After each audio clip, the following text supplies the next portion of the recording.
Her parents refused her a birthday trip, then left her behind for their own, so I gave her the vacation they never would.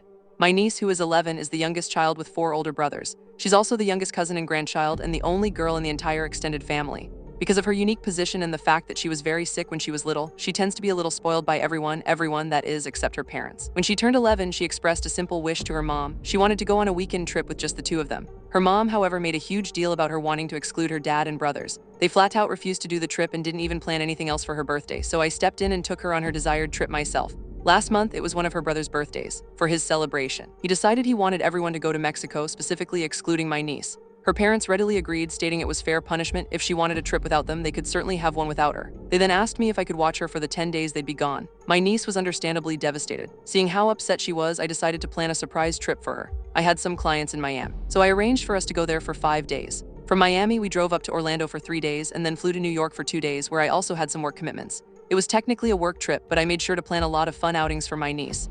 Just before their trip to Mexico, I informed my niece's parents that I would be in Florida and New York for work during their planned vacation, and conveniently offered to take her with me. Given the last-minute nature of my work trip and their lack of alternative childcare, they had no choice but to agree. They certainly weren't going to miss their Mexico vacation. She had an absolute blast. We spent a full day at Disney World, saw 2 Broadway shows, spent most of our time on the beautiful beaches in Florida, did a lot of shopping, and she got to experience room service for the very first time. To top it all off, our tickets were even upgraded, so we flew first class on our way home. Her parents are predictably furious. They accuse me of spoiling her and undermining their authority, which has led to them limiting my access to her. Though I still provide after-school childcare a few days a week, they've significantly reduced my other opportunities to see her. Furthermore, they're spreading a narrative to the extended family that I kidnapped their child across the country without permission, all because I supposedly disagreed with their punishment for her rudeness.